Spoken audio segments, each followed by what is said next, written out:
ওনার দুইজন ছেলে, একজনের নাম মুসা আর একজনের নাম ঈসা। আমাদের এই মাদ্রাসায় হেফজখানায় পড়েছে, যমজ বাচ্চা। উনি একজন ভিক্ষুক মানুষ, ভিক্ষা করে বেড়ায় বাজারে বাজারে, বিভিন্ন মসজিদের সামনে সামনে দাঁড়ায় ভিক্ষা করে। কিন্তু ভিক্ষুকদের স্বভাব খারাপ থাকে, অনেকে বিড়ি সিগারেট খায়, অনেকে নামাজ পড়ে না। কিন্তু এই আল্লাহর বান্দা জীবনে এক ওয়াক্ত নামাজ ছাড়ে না। এই কথা বলতে বলতে দেখি ওই হাফেজ ছেলেরা যারা পাগড়ি নিচে, এরা দপ্তরের মধ্যে ঢুকছে, যেখানে আমি খানা খাচ্ছি। ওই বাচ্চা দুইটাও কাছে, আমি ওদেরকে ডাকলাম, বাবা কাছে আস। কাছে আসার পরে মুসার ঈসারে আমি ডাক দিয়া বললাম, বাবা বড় কে? হুজুর বাবাই বলে, ও বড়, মুসা বড়, আমি ছোট, একই দিনে জন্ম। আমি বললাম, বাবা তোমরা মাদ্রাসায় পড়ো, বেশ ভালো কথা, তোমার বাবা ভিক্ষা করে, তোমার আম্মা কি করে? এই কথাটা জিজ্ঞাসা করার সাথে সাথে দেখি বাচ্চা দুইটা কান্নায় ভেঙে পড়েছে। কিরে বাবা কাঁদো কেন, কি সমস্যা? ছেলে দুইটা ডাক দিয়া বলে, উস্তাদ আমি আমার বাবার কাছে শুনেছি, আমরা দুই ভাই যখন জমজ, নরমালে যখন আমাদের নাকি ডেলিভারি হয়, আমার মা ওই সময় ব্লিডিং এর কারণে আর অন্য সমস্যা ছিল, আমার মা ওই আমাদের প্রসবের সময় আমার মা মারা যায়। আমরা দুই ভাই মায়ের দুধ খায় বড় হইতে পারি নাই।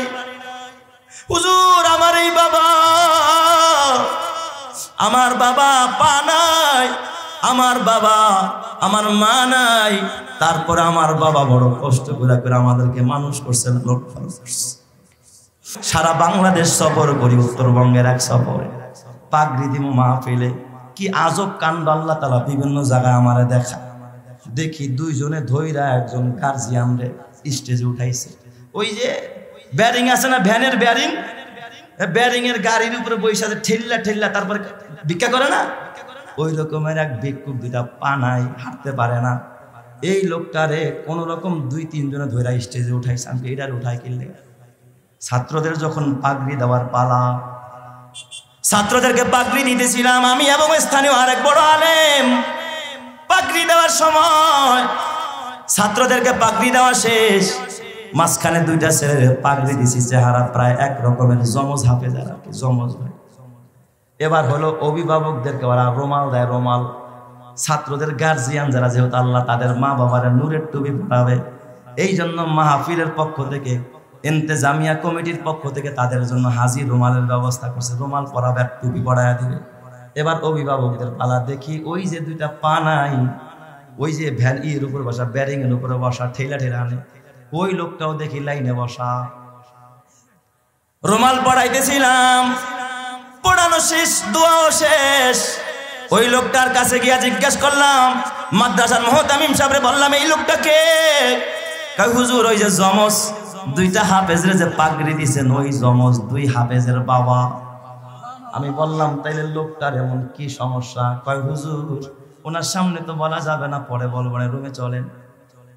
আমি যখন রুমে গেলাম, আমার ডাক দিয়া কয়, হুজুর ওনার দুইজন ছেলে, একজনের নাম মুসা আর একজনের নাম ঈসা।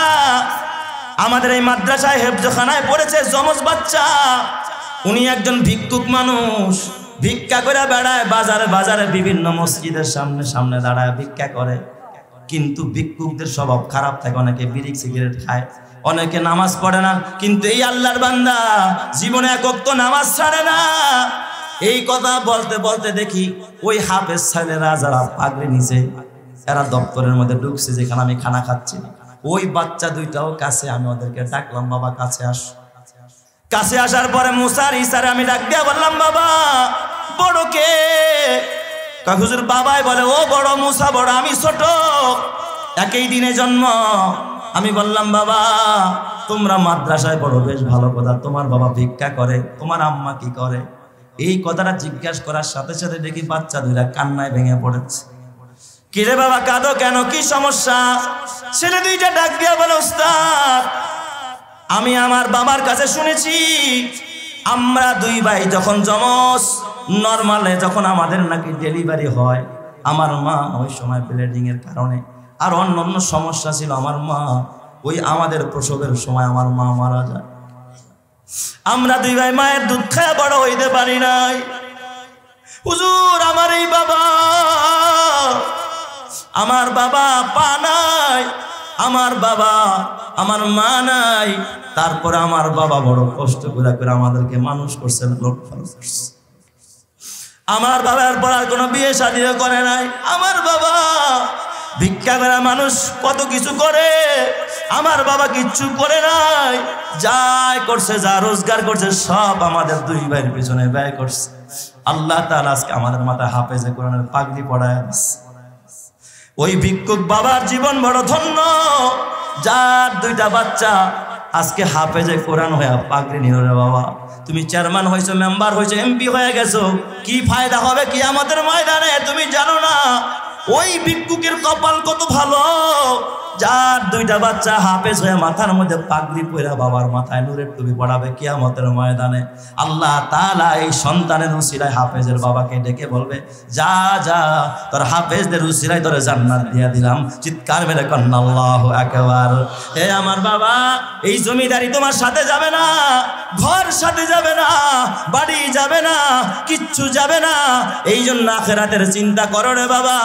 হাতে পায়ে ধরে বলি, আর কত নাফরমানি করবা, আর কত টিভির পিছে টাকা ইনভেস্ট করবা, আর কত ডিশেল লাইনের বিল দিবা, আর কত ওয়াইফাই লাইনের বিল দিবা, এখন থেকে কোরআনের বিল দাও। এ আমার বাবা, তোমাদের কাছে বিদায় কালে পড়ে যায়। যদি এখানে এমন কোন আল্লাহর বান্দা থাকো, এই জামিয়া মোহাম্মদিয়া শামসুল উলুম মাদ্রাসা অনেক এতিমরা পড়াশোনা করে, কিতাব কিনতে পারে না। এ বাবা, কুতুবখানায় ফতুয়ার কিতাব দরকার। বুখারী শরীফের এক সেট কিতাবের দাম প্রায় 10,000 টাকা, হাজার হাজার এ বাবা টাকার কিতাব দরকার, লক্ষ লক্ষ টাকার কিতাব দরকার। এই এক একটা কিতাব পড়ে একটা ছেলে যখন আলেম হবে, প্রতিটা হরফের নেকি আল্লাহ তোমার আমল নামায় দিবে। এই জন্য মায়ের নামে এক সেট, বাবার নামে এক সেট, এইভাবে করে যদি কোনো আল্লাহর বান্দা পারো, নিজের নামে সন্তানের নামে বিপদ আপদ থেকে বাঁচার জন্য হাফেজদের জন্য এক সেট কিতাব দিবা। আমি লক্ষ লক্ষ টাকা চাই না, মাত্র 10,000 টাকা রমজান মাসে দিবা। এখন না পারো, কে পারবা যে হুজুরি